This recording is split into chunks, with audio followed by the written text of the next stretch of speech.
There was that one dude, Rich Piana. Do you know I who he know. Love that guy. Yeah, that guy was ridiculous. I had to have this image, and he created this persona. He probably has high blood pressure, but he can't get one of those things around his bicep to check it. His arms are awesome looking. I think Rich looks great. He was basically a persona that his followers wanted to see in a way, you know.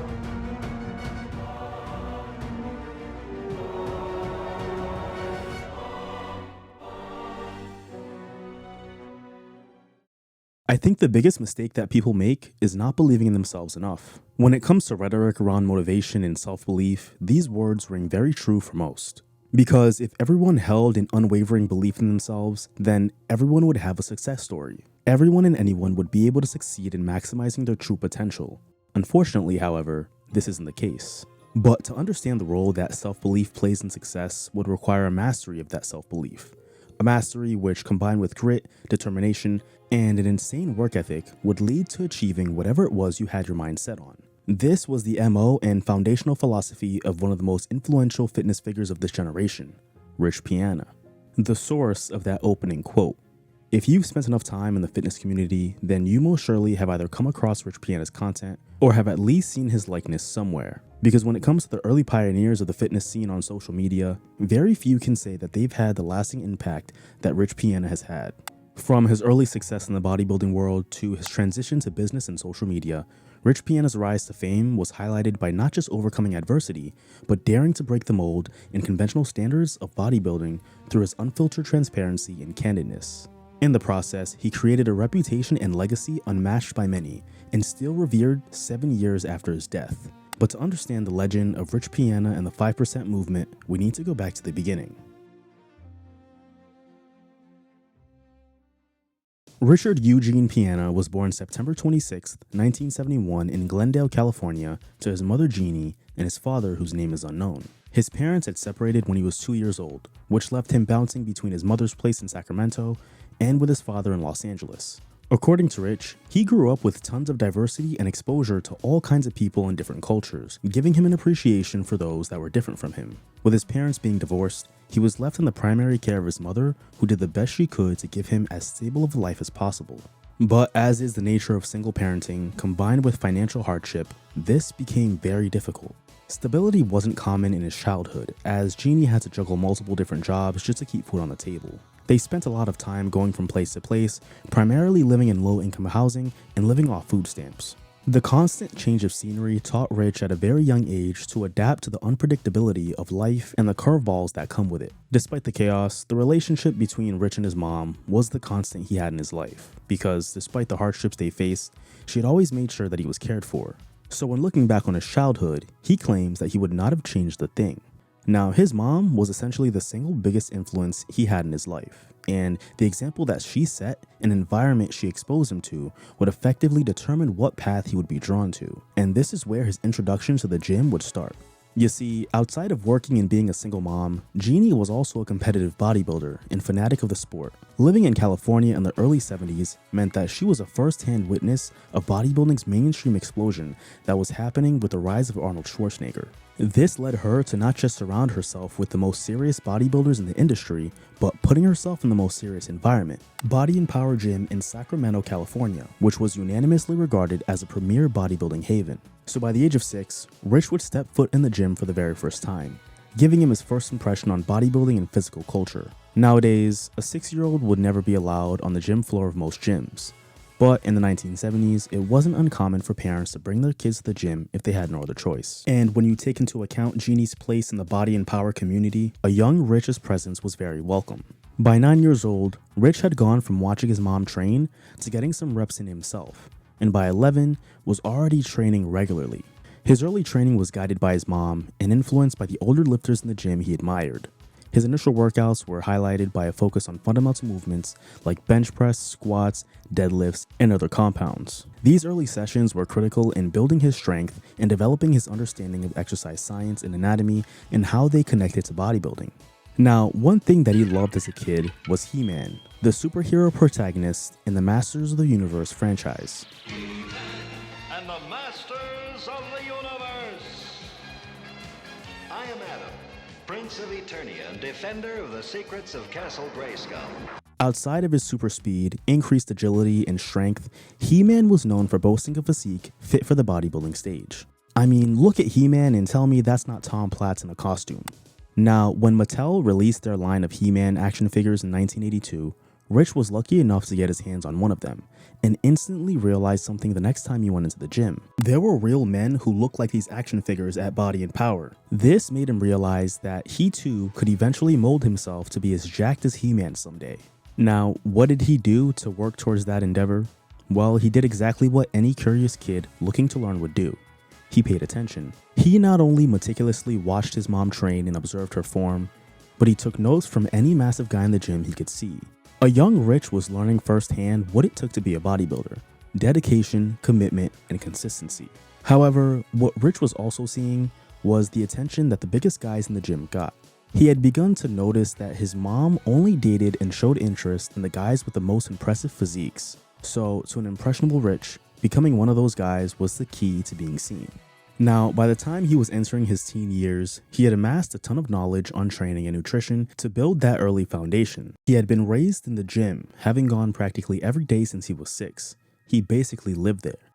So, the role that environment played cannot be understated, given its cutthroat competitive nature.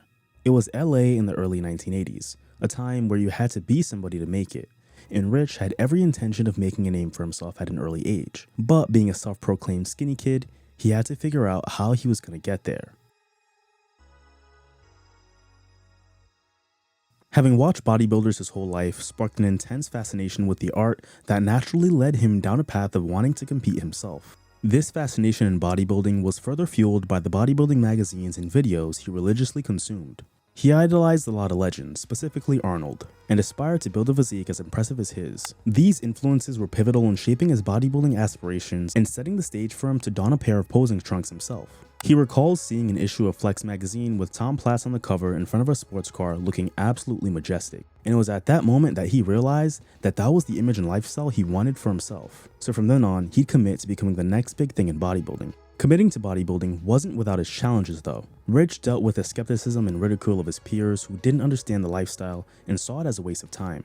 But he wasn't fazed because he remained steadfast in his commitment and understood what that meant to him. He was a kid who, despite having to overcome a lot of adversity, was still able to muster the willpower to chase his dreams at such a young age, and he'd be damned if he let detractors get in his way. At the age of 15, he entered his first bodybuilding competition, a local event that marked the beginning of his competitive career.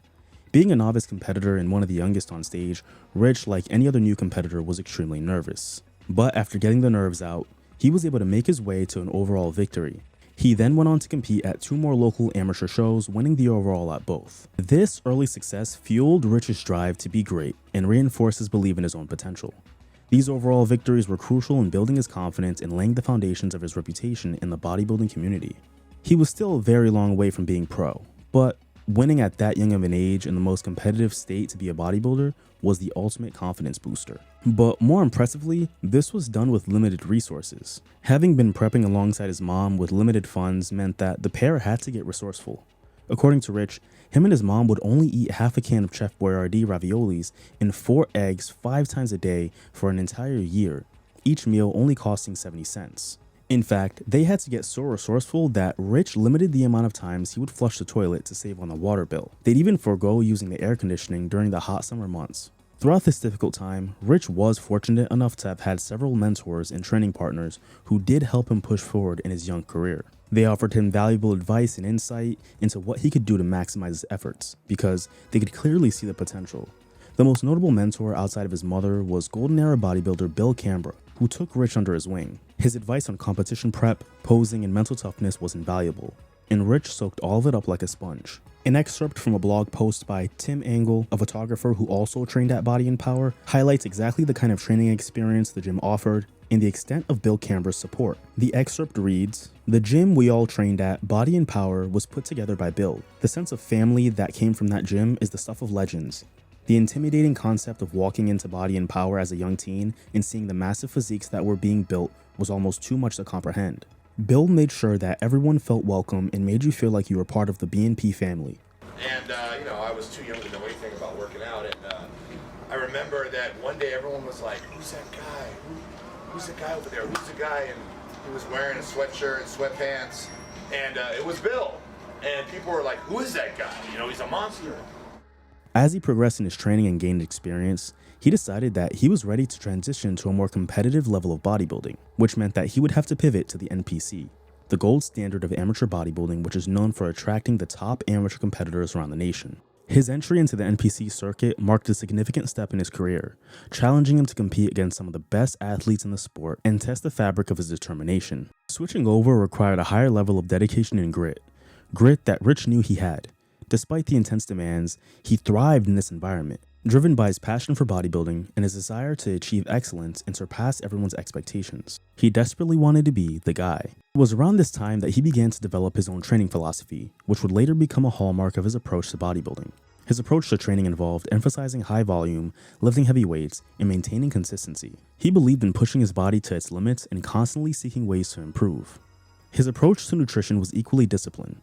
He understood the critical role of diet in building muscle and optimizing performance. He placed heavy emphasis on protein intake, balanced meals, and using supplements to help his training. Principles that he tried to stick to even if he didn't have the means. Now, by the time he entered his late teens, he found himself hitting a competitive roadblock. The NPC was no joke, as evidenced by his inability to replicate his early success. He wasn't just facing fiercer competition, but enhanced competition. See, up until this point, Rich had been competing naturally, and continued to do so in the NPC. This obviously put him at a significant disadvantage because he wasn't genetically gifted enough to outperform competitors on gear.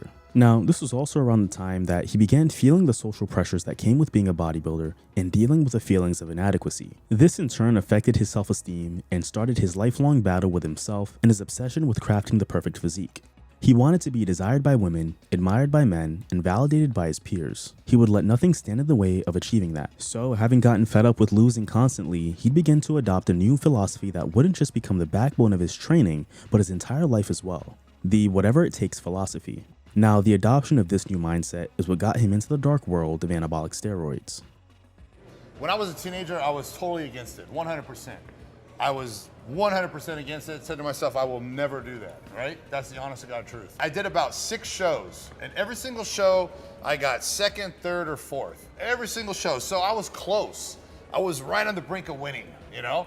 And so I didn't need it. Shit, I'm right there.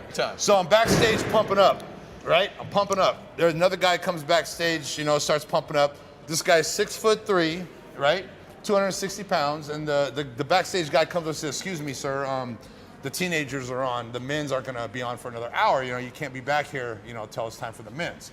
He looks down and says, I am a teenager. And I said, 6'3", 260, teenager. 260. The guy started coming in, and I swear to God, every single guy that was back there pumping up was twice the size of me as a teenager. And I was used to being, one of the best back there. And I did not make the night show. And so my dad did not get to see me pose. I never got to pose. So I come out and he's like, and I'm like, I'm not gonna be in the night show. He's like, well, why not? I'm like, cause I didn't make the cut. He's like, what do you mean you didn't make the cut? I'm like, and here I am like, a fucking loser. First time I've really failed, in front of my father. So I have to say that in my mind, I was gonna do whatever it took to redeem myself. Whatever it took, the next show I did, I was gonna win that show and my dad was gonna be there to see me win. I didn't care what it took. So I got in my car the next day. I drove to Mexico by myself, knew nothing about anything. All by yourself? All by myself, didn't even know what to get. Walked in, steroids. They just started giving me things. I took things, I paid. He started his first cycle by taking testosterone and decadurabolin, a potent stack for muscular hypertrophy and strength. After a year of intense training and seeing minimal results, he hopped on and gained 15 pounds of muscle in 8 weeks, going from 185 to 200 pounds. The stack had clearly been working because Rich was significantly bigger than he had ever been and had finally gotten a physique that he felt could stack up with the rest of the competition. At this point, he was living with his father in La Crescenta, California. In 1989, Rich entered the NPC Mr. Teen California, where he handily beat the competition and won the show. This was a massive moment in Rich's competitive career and life, as it was a victory he needed to boost his self-esteem. California was a mecca of bodybuilding, and to be considered the best teenage bodybuilder in the state was monumental. The next show I did, I won first and I won the overall. His early experience heading into this show was not just about physical development, it was a period of personal growth. During this, he learned important life lessons through his training and further solidified his work ethic. He also started learning the importance of posing and presentation, and how in bodybuilding that could make or break your package. Meticulously building the physique he needed to win taught him how to effectively set and achieve goals and understand the value of perseverance and resilience. But this also validated to him that the drugs work almost too well, opening up a Pandora's box and getting him hooked on steroids. Because the more he learned about the pharmacology of bodybuilding, the further he was willing to go to achieve the perfect physique. Being just 18 years old, this was bound to be a slippery slope. His teen years taught Rich the importance of learning from both successes and failures. He had approached each training cycle and competition as an opportunity to grow and get better, and his willingness to take every failure to heart and learn from them was key in this early growth. By the time he reached his late teens, Rich Piana had established himself as a dedicated young up-and-comer, having gotten a little bit of early exposure in the California bodybuilding scene. His journey from young boy inspired by his mother's bodybuilding to young rising star in the competitive bodybuilding world was a testament to the resilience that he built through overcoming poverty in difficult circumstances, a perfect example of how pressure makes diamonds. Now, from the moment he decided to dedicate himself to bodybuilding at a young age, he was well aware of the intense physical demands and risks he'd be taking. As he continued to push his body to its limits, he began experiencing various health problems early on. These included joint pain, muscle strain, and small injuries resulting from intense training sessions. Despite these issues, Rich continued to pursue his passion, often ignoring the early signs of more serious health problems that could affect him down the line. Rich's commitment to bodybuilding saw his buzz start to rise in California by 1990. But it would eventually fade away as he would enter a very long off-season of growth and development to ensure that he'd be able to stack up against older and much more seasoned competition. Because if he wanted to be the best someday, he'd need to have a physique that could stack up. So, at the dawn of the Mass Monster era, Rich knew that despite being enhanced, he was still nowhere near competitive enough to contend against guys who had been enhanced much longer than him. Because there's being on gear, and then there's being on gear with muscle maturity. And so Rich would have to be patient and wait a little while longer before getting to that point. Throughout the 90s, he continued training, eating, and refining himself to become as big as he could get, fueled by his obsession to be great and his growing dependency on steroids. He went full throttle on his quest to be a mass monster, which got him the attention he was looking for in the California bodybuilding scene, as most had begun to identify him as a pretty notable big guy in the area. He had become one of the He-Man-like figures he used to admire at the gym, and a source of knowledge for much younger lifters who wanted to be like him. However, he still wasn't satisfied. He had worked enough jobs outside of bodybuilding to get out of poverty, and also secure himself his first real estate property by his early 20s. He was living a much more comfortable life, but it just wasn't the life that he always dreamed of. He wasn't actively competing, so the buzz he was gaining was fading due to that inactivity, and newer names were taking the spotlight in the California bodybuilding scene. But he did know that by continuing to grind and improve, he could be back on stage better than ever, ready to capture that glory once again. He knew that if he could win the Mr. California, doors would open for him that could change his life entirely. So by 1998, Rich Piana was ready and bigger than he had ever been. He entered the NPC California Championships, which was one of the biggest amateur shows in the NPC. California was still a huge hotspot for bodybuilding, which meant that the Mr. California was a very big deal. Such a big deal that whoever won that show was going to be the favorite heading into the NPC USA Championships. So a victory was an absolute must for Rich. Now, he wasn't overly confident as he knew he wasn't the favorite going into the show, but he was going to pose his ass off in an attempt to shake things up. Luckily for Rich, he was able to pull off an upset against the favorite and was crowned the 1998 NPC Mr. California. This was his big break and a pivotal moment in his bodybuilding career that was supposed to mark new beginnings. If there was ever a time for the sponsors to come knocking, it was then. He was now next up to potentially win on a national level, so it only makes sense for some of the biggest players in the supplement industry to want to align themselves with Rich. Unfortunately for him though, they never called. He did make the cover of the November issue of Iron Man magazine in 1998, but that alone was not enough to skyrocket his career. This was extremely demoralizing. This was a time in bodybuilding history when the only way to make a living for yourself as a competitor was to sign contracts and have sponsorship deals with magazines, equipment manufacturers, and supplement brands. So for him to not be getting any of those opportunities despite earning them was a blow to the gut. He had to have wondered what was it that they didn't like about him. Now, he wasn't deterred. He was still confident in himself and confident that someday he'd get his big break and finally achieve the success he always wanted to. Not knowing any better, he thought that making it to the top of bodybuilding would get him similar success to that of a top football player or a basketball player. So the job wasn't finished. There was still the USA Championships to conquer.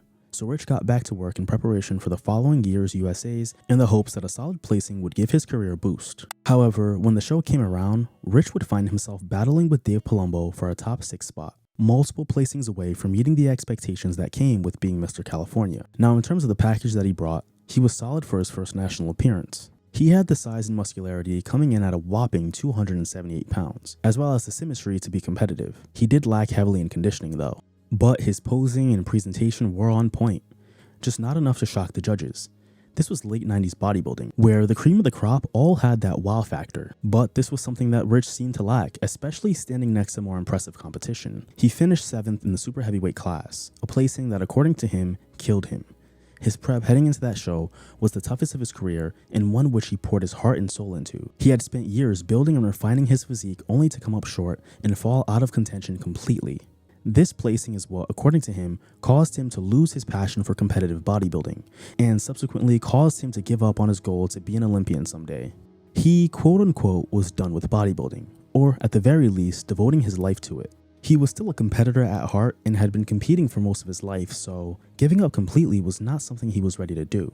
But he could no longer go all out the way he used to. It was no longer worth it to him. He now had to shift his primary focus elsewhere and find a different avenue to succeed in life. He was still a fitness addict and continued to push hard in the gym, but does admit that he would just go through the motions and not take it as seriously. So with this shift in mentality, Rich used the money that he had been saving over the last few years and expanded his real estate portfolio. He also began a career as a day trader, something which over time would become fairly lucrative for him. He would also dive into the world of acting, as having grown up in LA meant that he'd eventually develop an affinity for Hollywood. He wanted to leverage the little bit of notoriety that being a bodybuilder had brought him, and there would be no better way to do it for him than to get his foot in the door of the Los Angeles acting scene. Rich Piana made his television debut as a bodybuilder on the 5th episode of season 1 of the famous sitcom The Parkers, starring none other than Academy Award-winning actress and comedian Monique. The episode was called The Boomerang Effect and revolved around Kim and Nikki Parker, the mother and daughter duo that the show is based around, hosting auditions for the Hottest Hunk calendar shoot, a calendar that they'd be putting together to sell on Kim's campus to make some extra cash. Unfortunately for Rich, his character in the show did not make the cut.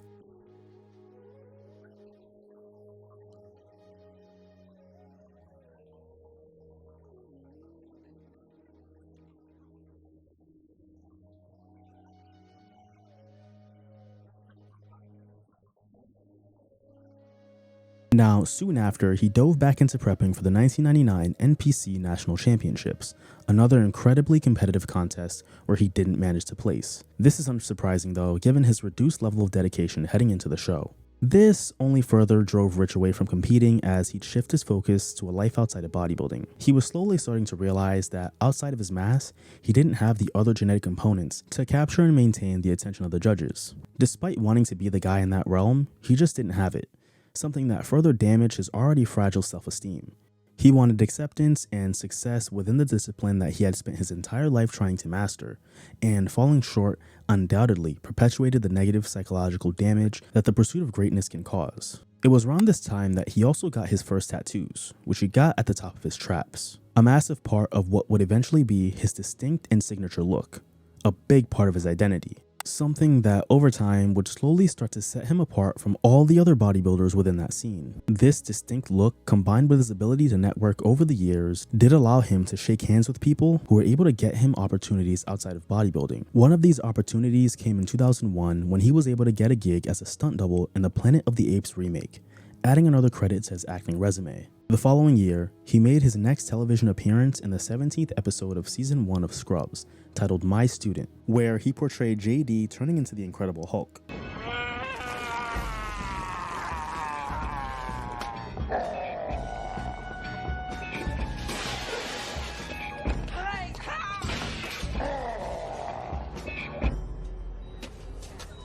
Miss O'Brien, I'm afraid I'm going to need a urine sample.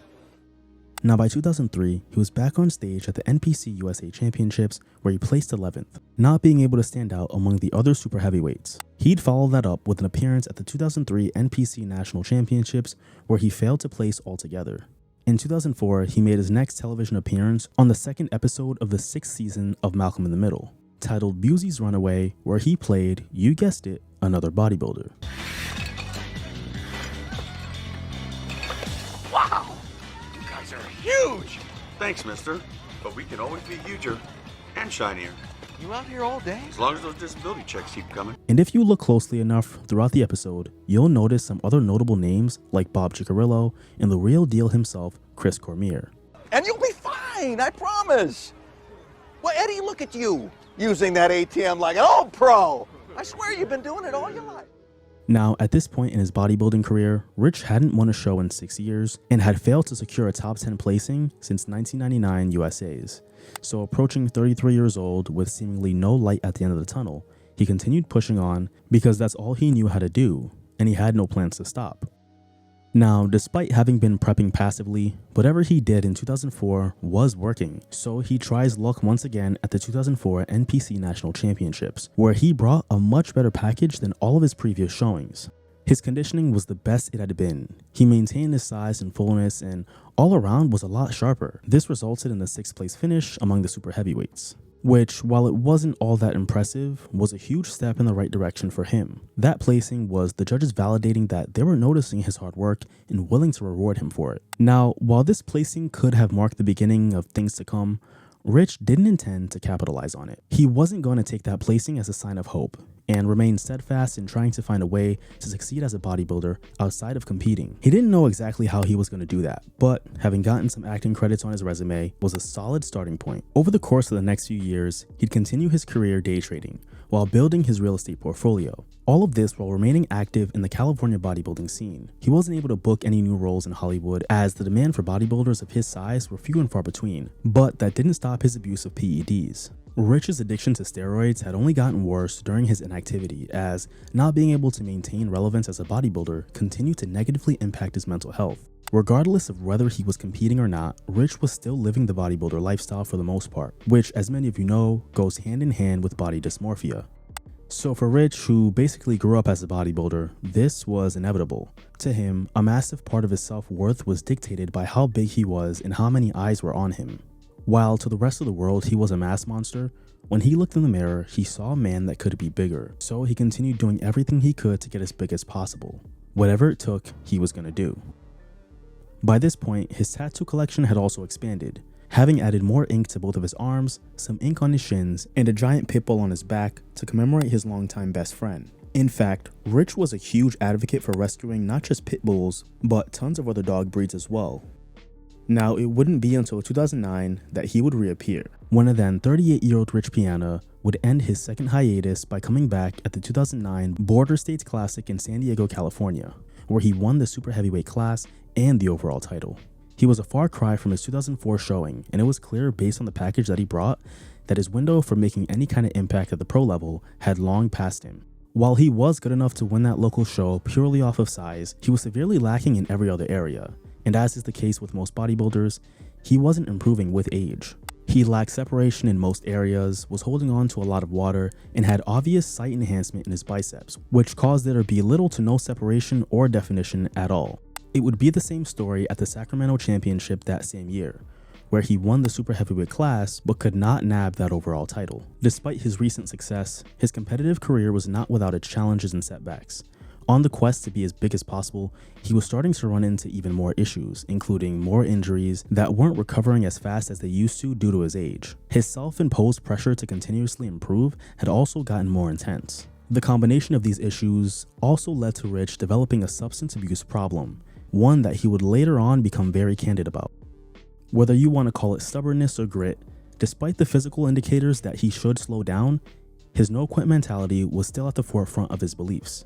So much so that he returned to the 2010 NPC National Championships the following year, and he didn't place once again. His continued activity on the bodybuilding stage was purely out of fun and love for the art. But after that year's nationals, he decided to permanently step away from bodybuilding, a decision that he never regretted. In fact, he didn't even miss competing when he left, because according to him, he just didn't see the ultimate payoff, and had begun growing tired of beating his body up to get nothing in return. So his focus became solely on how he was going to pivot. The year is 2011, and the bodybuilding landscape became very different. Due to the advent of social media apps like Instagram and Facebook, bodybuilders were able to hone in on a new method of being able to market themselves. For those who had the foresight to take advantage of social media, they were sitting on an untapped gold mine. if they were consistent enough. But among the social media apps that were the most impactful for self-promotion was YouTube, which had established a massive percentage of the market share for video sharing sites. 2011 had seen people on the platform turn into massive stars, which subsequently attracted thousands of new people every single day, beginning their journeys to achieve that same superstardom. Among those people was Rich Piana, who started his YouTube channel in April of 2011. Like most new content creators, he didn't start with a clear direction, and instead posted what he was interested in, which ranged from his luxury cars to random stuff, but mainly conversations with other people. His first post was an interview with a woman at Gold's Gym that allegedly beat up a man in the parking lot.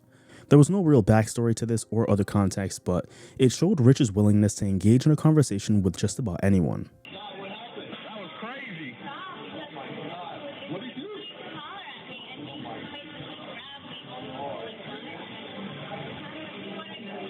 Now, his friendships and mentorships were integral to his personal and professional development and played a large role in the beginning of his YouTube career. See, over the years, Rich formed close relationships with several key figures in the bodybuilding and fitness community in California. He leveraged a lot of these connections to create content, as he often interviewed his friends as well as other competitors within the local bodybuilding scene. He also had a particular affinity for interviewing female competitors and fitness models by using clickbait titles like Hot Blonde Bikini Girl at Venice Beach Bikini Contest, or Beautiful Sexy Bikini Girl at Venice Beach Contest, or Hot Sexy Chick at Venice Beach Bikini Contest. So if you couldn't tell, the man really loved himself some bikini competitors, and clearly understood the art of clickbait titles early on. Because if there's ever been one constant in the history of social media that is guaranteed to get views, it's sex appeal. Now, he also did a lot of early content with Big Herc, the host of the Fresh Out YouTube channel. And while he did use the allure of women to attract more views, he also made it a point to showcase unknown male talent as well. His relationships extended beyond just his mentors, encompassing a wide network of bodybuilders who shared his dedication for the sport. Among them was a young and up-and-coming bodybuilder that went by Kali Muscle. Oh man, thick, yeah. Thick. Now this hands down, that's tight. Thick. Who, if you're not familiar with, eventually went on to become one of the biggest and most controversial fitness influencers on all of YouTube during his run. As Rich continued making content, he'd start posting training videos of himself and his training partners, giving insight into the intensity of his training sessions and what it was like to work out with Rich Piana. These sessions were sporadically sprinkled through his early YouTube channel and showed a generous guy willing to help others, as well as his unrelenting work ethic. One of his close friends recalls how Rich would often stay late at the gym to help others perfect their technique or offer other training advice on routines and nutrition. He had also gotten a reputation by the people who had shared the stage with him as a great sportsman who often motivated everyone around him. This early growth of his channel was an intimate look into the life and brand that he was building outside of bodybuilding. It was also where the moniker "One Day You May" was born. It wasn't just a positive affirmation, it was what he called himself. The idea being that if you work hard enough, one day you may achieve everything you want to. Basically, this is just a positive statement that keeps everyone going for their hopes, their dreams, their goals, shooting high, accomplishing your goals, and our goals is looking good, competing in contests. Jessica competes, I compete, Marcus has competed, and we're here just representing One Day You May. We want people to join us in our crusade of accomplishing all our goals, and pick up your One Day You May t-shirt. Let's do this. Become part of the One Day You May family. Yeah. This was essentially the very first brand that Rich created on his own and a movement that was sweeping through the California bodybuilding scene. He made a concerted effort to highlight the brand at the beginning of most of his videos while showcasing merch wherever and whenever he could. This was essentially his entrepreneurial foundation that would set the stage for bigger things to come. CEO, so forth. People look at me, the muscles, the tattoos, and they assume that One Day You May only stands for bodybuilding, working out, lifting weights, lifting heavy weights.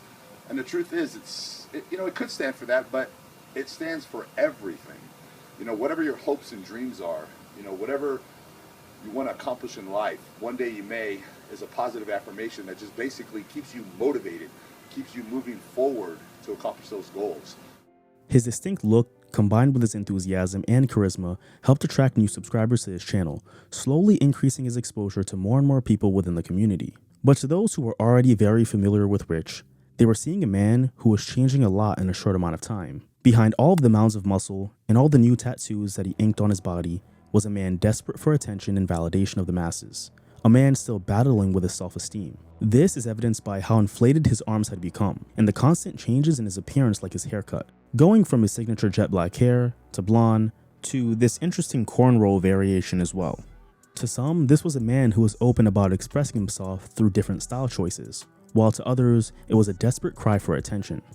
Either way, it was working because the views were slowly coming in. He was establishing a very distinct look that became integral to his brand. His willingness to network with people face to face while documenting it on his channel was doing more for his growth than the algorithm was at the time, which led to him regaining some local buzz in the industry, bringing his name back to relevance. From there, he'd be presented an opportunity that would change his life forever.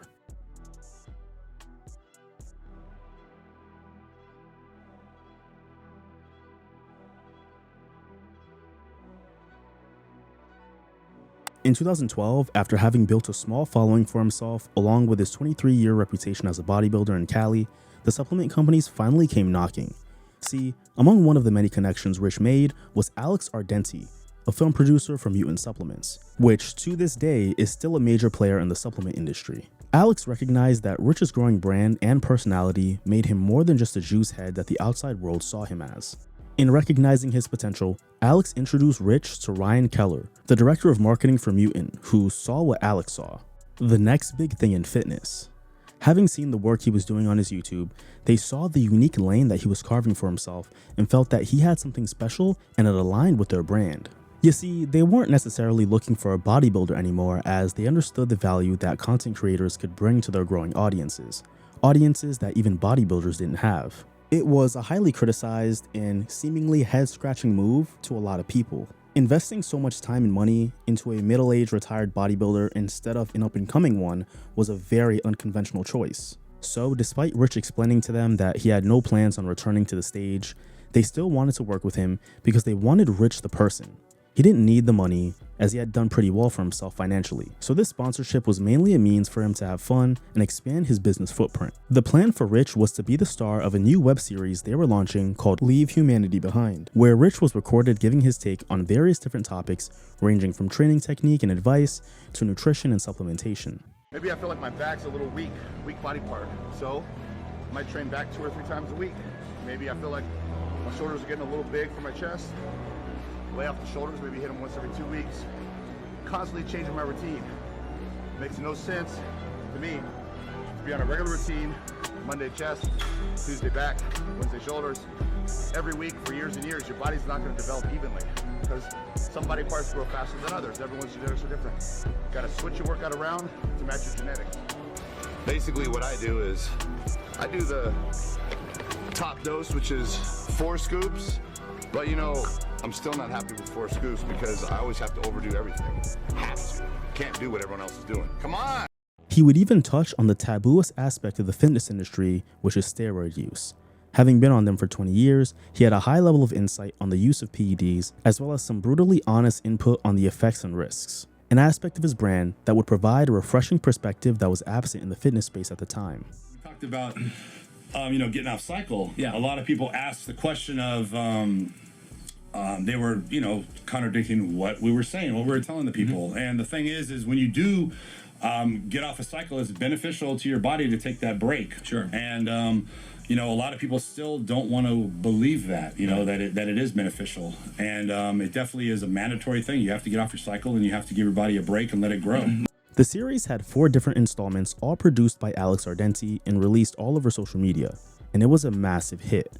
Through organic growth within the algorithm, pushed by the name recognition of Mutant, Rich's face and likeness was plastered all over social media. This trickled down to Rich's personal accounts, as his YouTube and Instagram would explode as well. He'd post clips from parts of the series on his channel, which helped it gain a lot more exposure, as the high production quality, combined with the motivational theme, set him apart from anyone else. Add to that a completely distinct look, and it was a recipe for absolute virality. People wanted to hear what he had to say. And to many, this was a series that would change the entire fitness industry. By 2013, he hadn't even scratched the surface of his peak, so naturally, newer opportunities would start rolling in. Rich got the opportunity to go on a combat-style game show where he had to get physical with other athletes. You know what you have to do?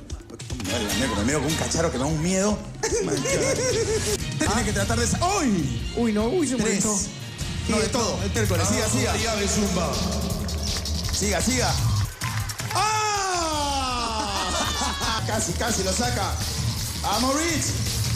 ¡Ya lo tiene, ya lo tiene! ¡Yeah! Unfortunately for him, though, this would lead to another major injury, a torn patellar tendon in his left knee, an injury that he documented and spoke about on his channel and the Mutant series.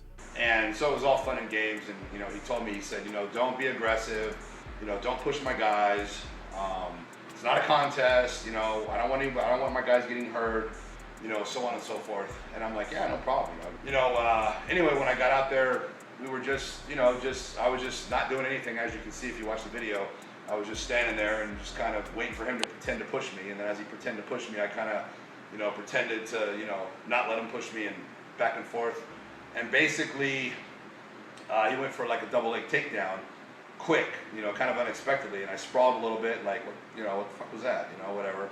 And then I could see he started getting, he would act like he was just not doing anything. And then out of nowhere, he'd try to get me out of the rink really quick. And I could feel what was going on, that this was not what it was said to be. I basically pushed him out of the circle and off the pedestal into the pads just to kind of end the situation, because believe it or not, I was getting a little out of breath. My 300 pounds was kicking in and I couldn't breathe. I was not used to that kind of, cardiovascular. So then they brought out another guy and I'm like, what is this? They're just gonna keep bringing guys out? Did is I just pushed him off the pedestal right away just to end the situation, and they didn't end it. Brought him back in. I got him off the pedestal again, which didn't end it. And then he pushed me, and as soon as I put my feet down to hold my balance, my knee just cracked. And I fell backwards, my knee just gave out and I landed on my back, and I knew something happened to my knee immediately, and I basically got up and fell right back down. My knee was jacked. Yeah, this leg injury has been a nightmare for me, but it's going good now. It's going great, actually. Tore patella, broken meniscus, both sides. When the patella tendon tore in half, it's never a clean tear. It's always, there's little frayed edges and so forth, and they have to cut off the frayed edges. And then they have to stretch the tendon together and reattach it. And I didn't have surgery for 2 weeks after the injury. So my tendons, shrunk up. And in order for them to get those tendons together, they weren't sure if they were going to be able to do it. And they did it, obviously, sewed it together. And when I woke up, I was in tremendous pain. And they told me I'm going to have pain for months. And I was supposed to be in and out of the hospital in one day. I was there for 4 days. Now, as his business relationship with Mutant continued to thrive, his channel began seeing drastically increased view counts as his popularity was growing. Now, during this rapid ascension, he'd stay true to his original style of content by continuing to interview local talent around the country and documenting the California bodybuilding scene. Now, despite his newfound success, he was still adamant about using his platform to showcase other people and give them exposure as well. He wasn't selective with who he wanted to showcase. He just loved talking to interesting people and giving advice wherever he could. Now, it was also right around this time that people would notice brand new merchandising in a lot of his videos. He was wearing a lot less "One Day You May" and more merch that read "Love It, Kill It," and "Welcome to My World." This was a clear indicator that Rich might have had a brand new business venture he was cooking up. And by late 2013, he would start coining the term 5% and 5%er for the first time in his videos. By 2014, the name Rich Piana had become bigger than ever, and having always had an entrepreneurial mind and always looking to maximize his income, he was ready to do his own thing. Through his partnership with Mutant and personal success, he was in a prime position to monetize his own business and build the legacy he always wanted, which led to the birth of 5% Nutrition. And it's very, very important to be successful in life. When we retire, we want to not have to work. We don't want to be working in our 60s. We want to be, well off, retired, and living a good life. So you got to think about those things. So I really, really, really love to inspire people to put those efforts into being successful also. Rich Piana's entrepreneurial journey began with the creation of 5% Nutrition, a company that eventually became synonymous with his philosophy and approach to the bodybuilding lifestyle. See, he had identified a gap in the supplement market for products that catered specifically to the hardcore bodybuilding community. He recognized that a lot of existing supplements did not meet the needs of serious athletes who were pushing their bodies to the limit. So he said, F it, I'll start my own supplement line. The name 5% was inspired by the idea that only 5% of people are willing to do whatever it takes to achieve their goals. That 5% effort was what separated champions from the rest, and this concept resonated deeply within Rich's own life and dedication to bodybuilding, and it formed the cornerstone of the brand's identity. Basically, 5%ers is 5% of the people in the world that are willing to do whatever it takes to reach their goals. Now, saying that, it's for everybody, no matter what your goals are in life. It's those people that are willing to do whatever it takes to reach those goals. You know, a lot of people think it has to do with only bodybuilding, you know, only about the body and so forth. And it's definitely the furthest thing from the truth, because we have to realize there's much more in life than bodybuilding. There's much more in life than our outer shell. You know, and I'm talking about, you know, financial security, you know, career choices, just goals and dreams, you know, that we have. And it's just to motivate people to keep pushing forward and accomplishing their dreams.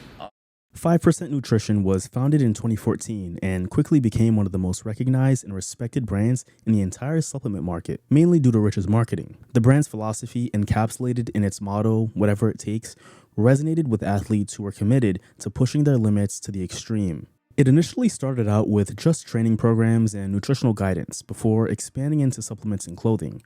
Rich had a very hands-on approach to product development and ensured that the supplements met the highest standards of quality and effectiveness. He also played a heavy role in the merchandise design and made sure that the 5% brand was as recognizable as possible. His marketing strategies were pretty sound as well. He used his social media platforms to promote the brand and created engaging content that showcased the benefits of 5% and the lifestyle they represented. His authenticity and direct connection with his growing audience was instrumental in building that trust and loyalty among customers. And a big part of that trust and loyalty was developed through Rich's candid approach to speaking about the dark side of his steroid abuse and the honest advice that came with it. Adding in that Tess and Deca, my bench went up to 405. And that was my first cycle. And, you know, I have to be honest. And the truth is I was hooked, man. I was hooked because, you know, my body just grew in front of me. You know, it was growing, my strength was exploding, and, you know, I was gonna be one of the top bodybuilders of the world, and I was not gonna stop. You know, I was hooked, and I knew I was hooked, and at this point, I knew this is all that mattered to me. He used Alex Ardensi's cinematography from the Mutant series as the foundation for his motivational videos for 5% and his channel. This was a very smart move, considering this was a style of content that had become synonymous with Rich Piana and was how many people were used to seeing him. So for him to be calling the shots creatively with no filter on what he could say, he was able to truly unleash himself. This level of transparency was unprecedented, as early fitness YouTube lacked the honest figures willing to expose themselves completely. But Rich did it for the sake of presenting the most honest image to his fans, and this was a big part of the reason why people were so drawn to him. They felt like they could trust him, and if they could trust him, they wouldn't think twice about trusting his products. Basically, I'm all about being honest with people, telling people how it is. I'm the first person ever, I think, in the world to ever come out and tell everybody the truth of what I'm about to say. And this is the truth of the supplement industry. Now, most young kids, you know, their hero, whoever they admire to, or their mentor, whoever it is that they look up to, they go buy that protein powder. So, you know, if your hero happens to be Jay Cutler, who's a fucking awesome bodybuilder, and I think he's a great guy, then you're gonna go buy his protein powder because he's Jay Cutler's, all right? Phil Heath, Mr. Olympia. If he's your idol, you're gonna buy his protein powder. But people don't even bother reading the labels to even compare the protein powders. They don't even think, wow, let me look at this label, let me read it and see what's in it. Oh, geez, there's 11 grams of sugar per serving. Maybe this isn't the best thing to put in my body. But you know what? They don't even read the label. And it just drives me crazy because I want people to know the truth. He even established the name 5%er for people who were fans of the brand and had values that aligned with the 5% lifestyle. A lifestyle of hard work, determination, and no-nonsense honesty with yourself and the people around you. No sugarcoating or cutting corners, but doing whatever it takes to achieve your dreams. Rich had spent years trying to figure out how he could use his image as a bodybuilder to build a brand, and he had finally done that. He had initially thought that his inactivity with competing would cause people to not take him so seriously. However, this wasn't the case at all, because his personality was so big that no one cared about the fact that he never even turned pro. Now, diversifying his business interests between supplements, programs, and content was a great financial strategy to keep the brand afloat and thriving for the long term. Because having been a former mutant athlete, he was now in competition with them, so he had to do whatever he could to gain that competitive edge. He knew that by leveraging his fame and popularity, he could still have some piece of the market. He knew that people would gravitate to what they felt was real and authentic, a testament to his business acumen. His YouTube was also integral to building 5% because it was free marketing. Marketing that YouTube was actually paying him to do. See, anybody that's ever started a business knows that marketing costs can be hefty. But having already had an audience on YouTube and Instagram, he could eliminate that cost by just using his content as subtle ads for the efficacy of his products. Why pay for an ad campaign when he could plaster his merch in all of his videos and be seen by hundreds of thousands of people, while also collecting that sweet, sweet ad revenue? His commitment to continuous improvement is highlighted through the development of his signature products like All Day You May and Kill It, which were meticulously designed to address specific needs like recovery, muscle growth, and energy. Beyond selling products, 5% Nutrition was about building a community of like-minded people. Every 5%er was made to feel like they were a part of something bigger than just a brand. It became an entire movement, with Rich as the figurehead. The magnitude of the movement was further reinforced through events, seminars, and appearances at bodybuilding expos. His presence at these events allowed him to connect with fans in person, answer their questions, give them some inspiration, and take real pictures with them. Not the forced pictures that celebrities often take with their fans. He wanted every picture he took with his fans to feel authentic and like he was taking a picture with his friend. He would always show up at these expos early and work the entire way through. He wouldn't even take a break in between, instead opting to eat while he was meeting fans and having conversations. Yet another way in which he was able to translate his insane work ethic into every other aspect of his life, and he wouldn't leave until he met every single fan that was there to see him. Now, the journey of building 5% Nutrition wasn't without its challenges and controversies. For starters, in the beginning, they dealt with some serious inventory issues as they weren't able to meet the demand that was coming in, so he had to quickly scale the business. He also had to deal with some regulatory hurdles when it came to how he could formulate some of his products. Because despite having been enhanced most of his life, he didn't really advocate for steroid use. In fact, he was very outspoken about its dangerous effects and cautioned members of his audience against using them unless they were competitive bodybuilders. But understanding his core demographic meant realizing that they did share his mindset of whatever it takes. So what he focused on was creating products that can mimic the effects of anabolic steroids in a natural way. Now, some of these products obviously didn't have the same anabolic effect, but Rich felt that they were a safer alternative to the real thing. But this wasn't all rainbows and unicorns, as it led to a lot of people questioning whether or not his products really worked, and whether or not the 5% lifestyle was even sustainable. But some of these issues paled in comparison to the continued scrutiny he was getting from his outspoken nature about steroids. This was easily the most polarizing aspect to his rise to fame, and something which ended up being a double-edged sword. On one end of the spectrum were people who loved the fact that he was so transparent about it and willing to say things that others weren't. His willingness to share his knowledge on the topic honestly and with a no-nonsense attitude made his social media platforms become a hub for people to learn more about maximizing their goals from an honest perspective. On the other hand, however, were people who felt that he was promoting steroids by talking about abusing them, which in a way trivialized the serious consequences. Despite some of the controversy and negativity, he continued pushing on and got 5% Nutrition to a point where they had secured international distribution and started collaborating with other fitness influencers. He didn't like the traditional contract structure of most supplement companies that he felt was exploitative to the athlete. Instead, he made his contracts subject to termination at any time, which meant that an athlete was free to pursue whatever other opportunities they wanted at any time. Now, while his brand was growing stronger than ever and he had reached heights he never thought imaginable, Rich was actually not doing so well and slowly buckling underneath the stress and pressure of maintaining a certain image. Not just with his physique, but in his personal life as well. Getting scrutinized himself was hard enough, but he'd eventually learned that with a certain level of fame came the scrutiny of the people around him, including romantic interests. See, earlier in his life, Rich was married to his high school sweetheart, a marriage which ended in divorce due to Rich's devotion to his career causing strain on the relationship. This first marriage was foundational, providing emotional support during the early stages of his bodybuilding career. But as his fame grew and the demands of his career increased, the marriage would eventually succumb to the pressure. Now fast forward to the early phases of building 5%, he had entered a relationship with a woman named Chanel Jansen, who was actually his videographer and an integral part of the content creation for his personal brand and 5%. When the couple broke up, they subsequently ended their business relationship. Now by 2015, Rich had found love again, this time an Icelandic bodybuilder, Sarah Heimisdóttir. Deciding to give marriage a second chance, the pair were wed later that year and were immediately put under a microscope due to their fame.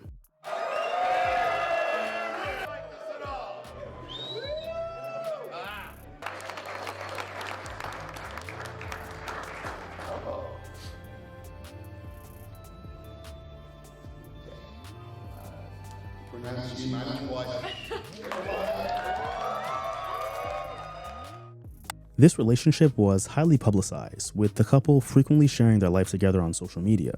Sarah was not only a wife, but also a collaborator in 5% and other business ventures. Their shared passion for fitness allowed them to support each other in their respective careers. However, behind the facade of a happy couple, they were cultivating toxicity behind the scenes. Allegations of infidelity on both sides were rampant, with Rich actually acknowledging his own infidelity in the marriage to his audience, further exposing himself and staying true to his transparent brand identity. The couple were also feeling the strain and anxieties of maintaining the perfect relationship for social media, despite that not being the case behind the scenes. The marriage wouldn't last long, as the couple would divorce within the year in the fall of 2016. But that wasn't the end of it. Next week, I bulk up with this beefcake. And my opinion is, I would rather have my balls shrink 20 to 30%, and my balls have shrunk 20 to 30%, so my dick looks even bigger than it did.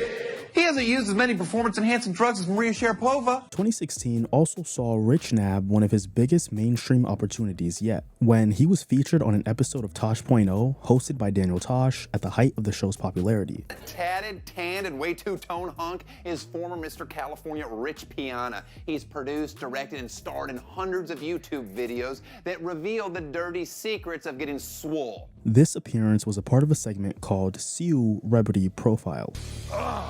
You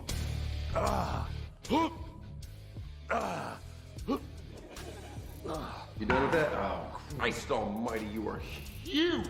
Let me see you flex. Are you fine with people just staring at you constantly? I'm so used to it that it doesn't bother me. What about strangers touching you? Yeah, that I don't like. But do they? All the time. What's the most offensive thing people yell? Probably just yell steroids. Do people yell steroids? All the time. You'll be walking through the mall and you just hear steroids. Meantime, there's a negative perception about you bodybuilders. Underneath those misshapen muscles is an overworked heart yearning for more. What the hell are you talking about? It's time for the world to see muscle freaks being freaking adorable. Muscle freaks being freaking adorable. Jumping in Tuscany. Singing a baby to sleep. Blowing bubbles in a bubble bath. Separating Oreos.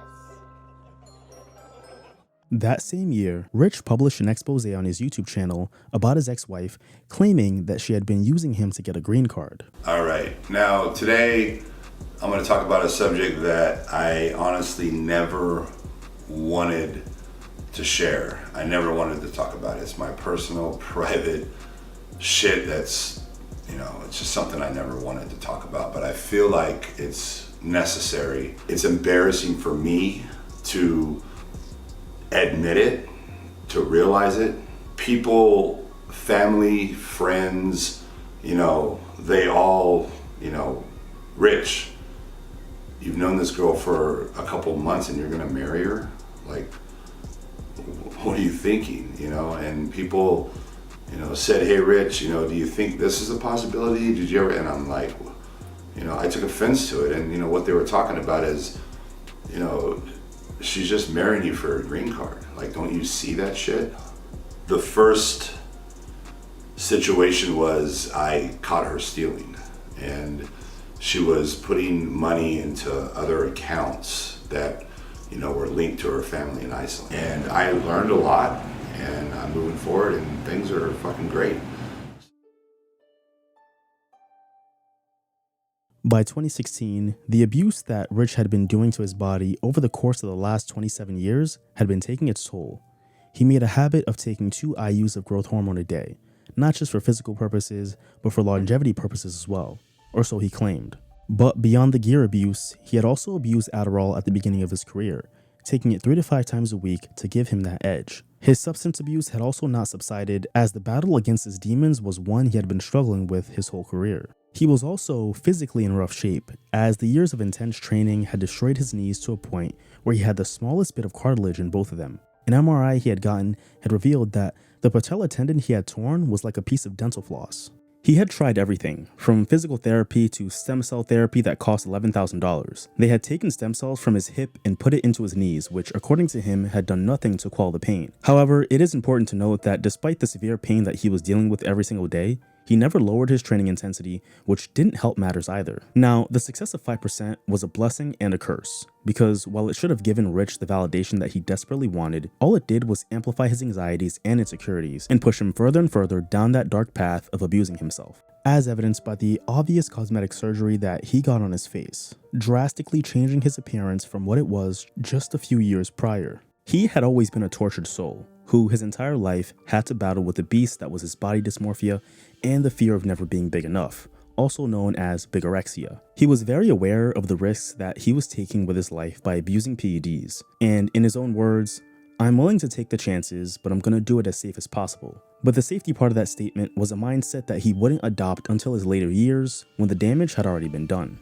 By this point in his life, he had developed hypertension and kidneys that were in really bad shape, leading to him having to be on dialysis. He was also at a high risk for cardiovascular disease and had been suffering from severe liver damage and liver toxicity that only got worse over time.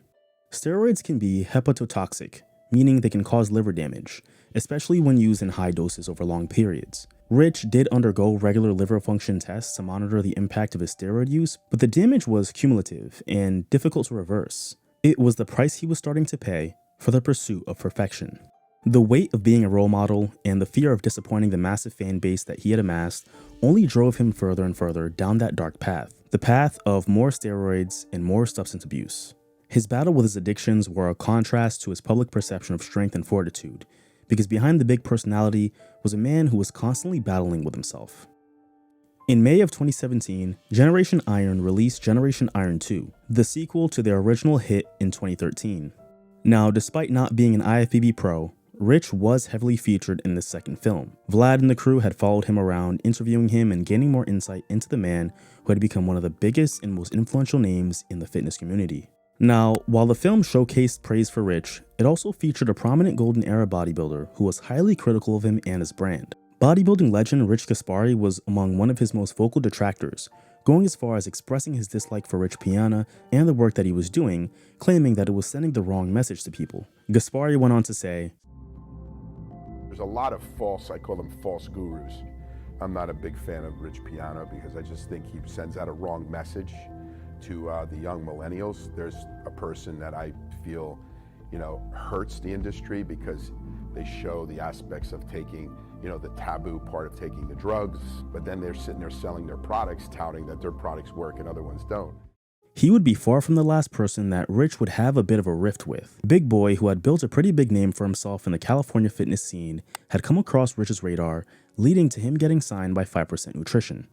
However, in following in Rich's footsteps, he eventually got to a point where he was ready to do his own thing and start his own clothing brand, a step in his career that he claims Rich was not very supportive of, leading to their falling out. Hell, there was even speculation that Rich had moved to Florida due to the rising influence and popularity of the strength cartel movement, threatening 5%'s hold on the hardcore California fitness market. This rumor, though, was never confirmed. The rumor that's going on that you and him in a fallout or something like that. Yeah. Is there truth to that or no? Yeah, definitely true. Yeah.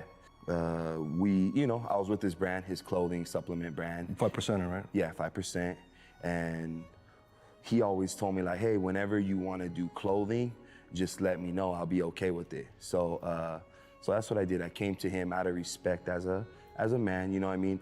I don't have to come to him, but out of respect for someone that helped me out, I came, hey, Rich, is it okay if I start doing my own clothing? And yeah, he gave me his blessings. Like, yeah, go ahead, big boy.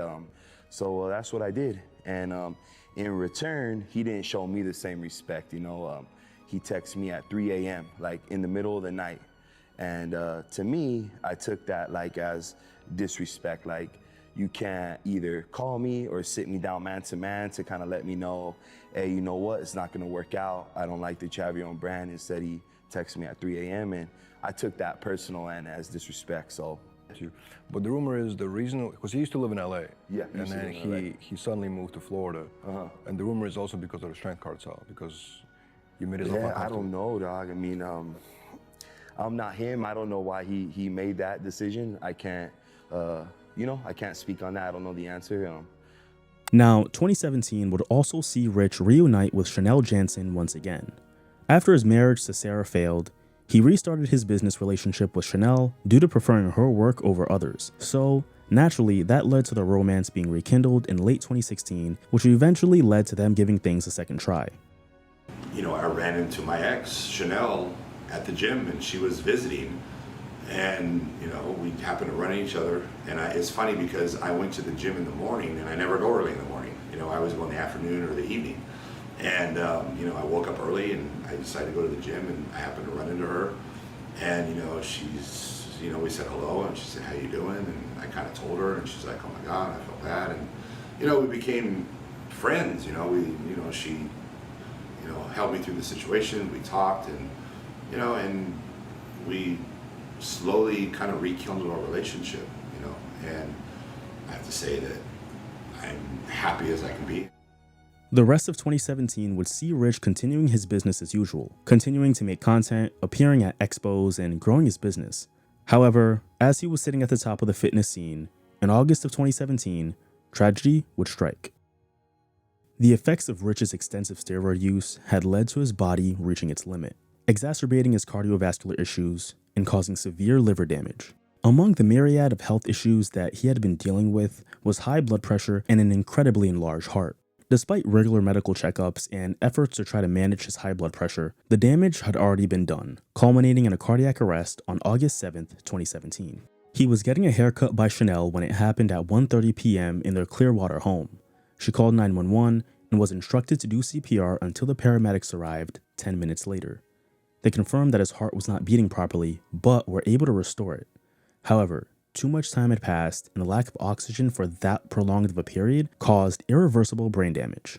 After the paramedics had discovered crushed white powder, a straw, and a credit card, they administered Naxalone, a medication used to counteract an opiate overdose. He was then rushed to the hospital where he was put in a coma in order to reduce the swelling in his brain. However, he had no more fight left and passed away 2 weeks later on August 25th, 2017.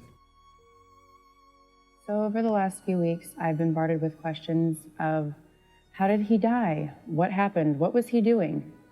What happened that morning? We got up, we had a photo shoot at Powerhouse, we came home, made him food. He was checking his Instagram and he said, I want you to cut my hair. I was cutting his hair and he leaned forward against the wall in front of him in the bathroom. And I thought that he was just kind of trying to stretch his neck out so I could cut the back of his hair better.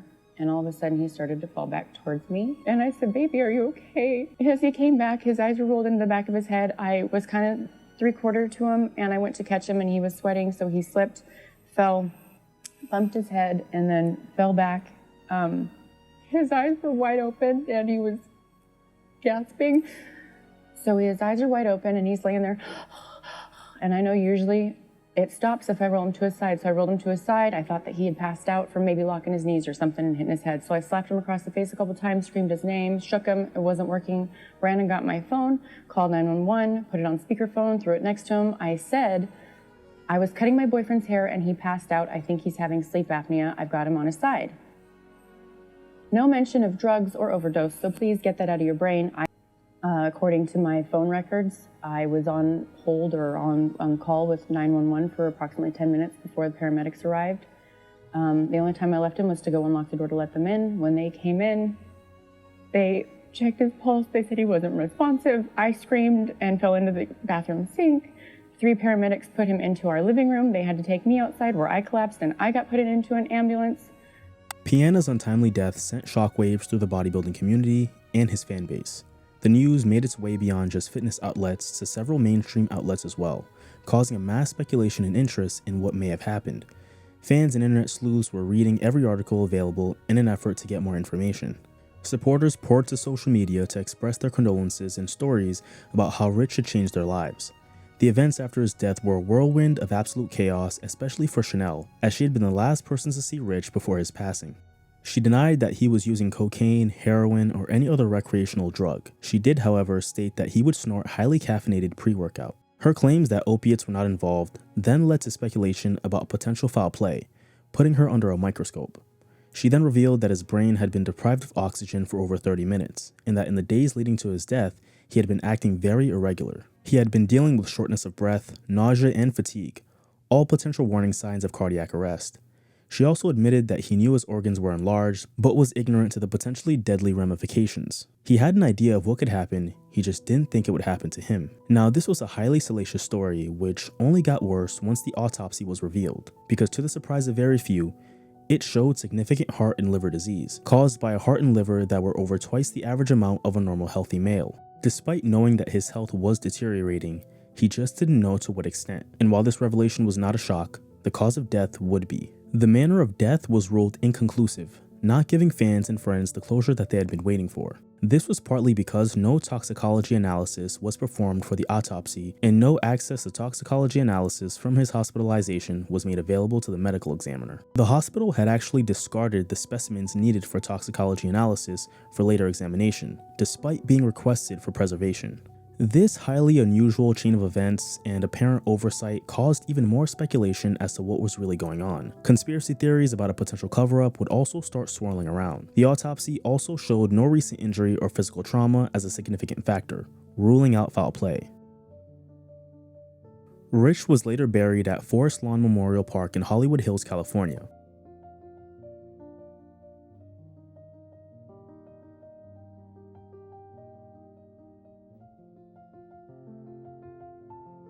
Now, while I wish the story ended there, Rich could just not seem to be able to rest in peace following his death.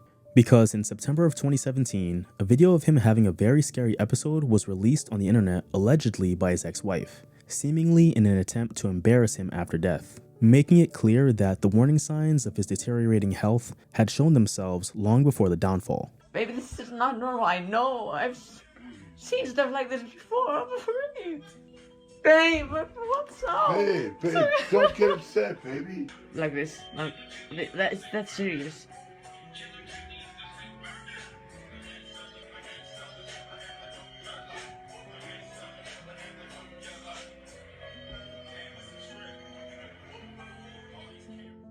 Further keeping his name in the headlines were anonymous employees of 5% Nutrition. Remember the segment in Generation Iron 2 where Rich Gaspari criticized Rich Piana? Well, he had actually responded to it in a video that he decided not to release to avoid a public feud with a bodybuilding legend.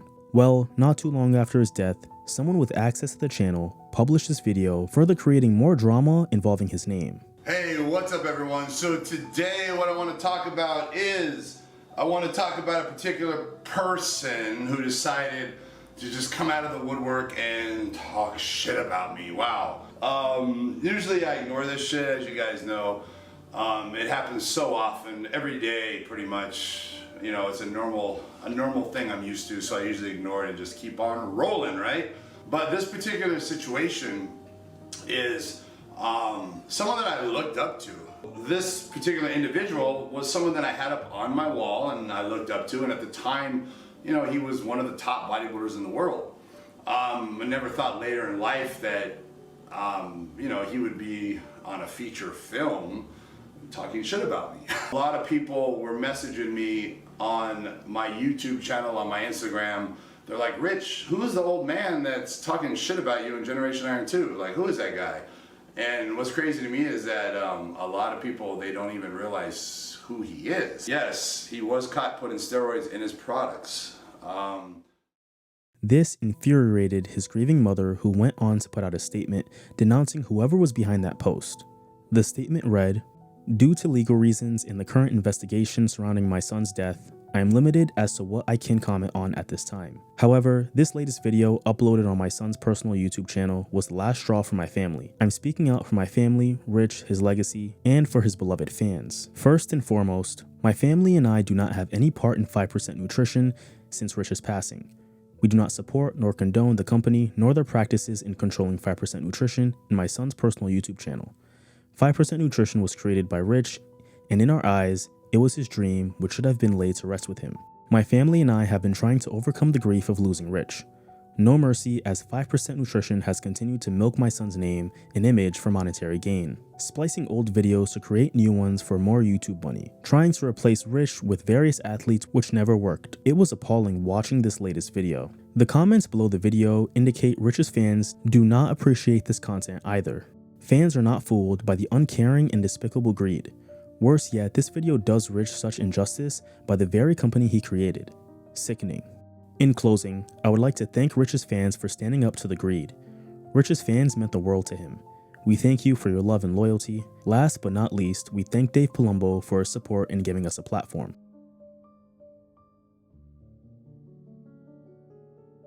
One year and 5 days after his death, on August 30th, 2018, Alex Ardenti released the 5th installment of the Leave Humanity Behind series that Rich had filmed while he was still signed to Mutant.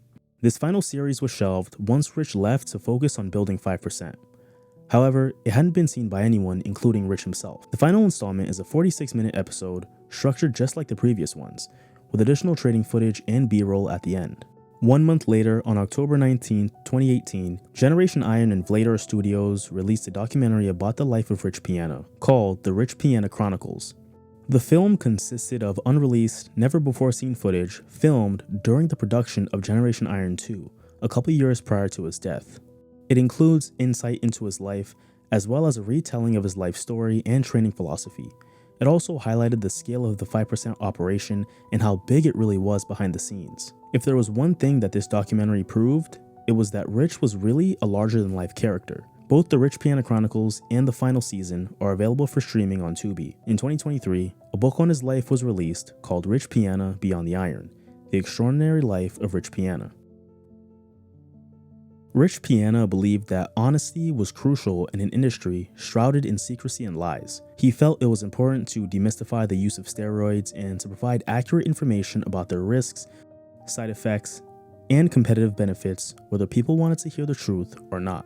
By sharing his own experiences, including his mistakes, he aimed to offer a more realistic perspective on what it takes to compete at the highest levels of bodybuilding. Fostering a sense of trust and authenticity with his audience made him a relatable and respected figure within the fitness community, which is exactly what he wanted. He wanted people to know that he was just like them and came from the same circumstances that they did, only validating that if he could do it, anybody else could as well with the same level of dedication. He fought hard to destigmatize the topic of mental health within the bodybuilding community by discussing issues like anxiety, stress, and depression in not just his social media posts, but his interviews as well. This made him somewhat of a pioneer in the fitness space for not just making contributions to steroid awareness, but overall mental health awareness for bodybuilders. He was doing all this work while navigating the complexities of pursuing greatness, while maintaining relationships with the people closest to him. And it wasn't an easy feat, and a constant source of stress for him throughout his life. However, when you look at his upbringing and environment, it's not hard to see why he was so tortured. He grew up in one of the most cutthroat major cities in an environment where everyone wants to be somebody. And the pressures that came with that were only exacerbated by being a bodybuilder and coming up around men who were crafting incredible physiques. From the age of 6, he was conditioned to want to be big. So of course he'd spend the rest of his life obsessively chasing that unattainable standard he had set for himself. Which is exactly why the downfall that came with the success of Rich Piana was truly a tragic one.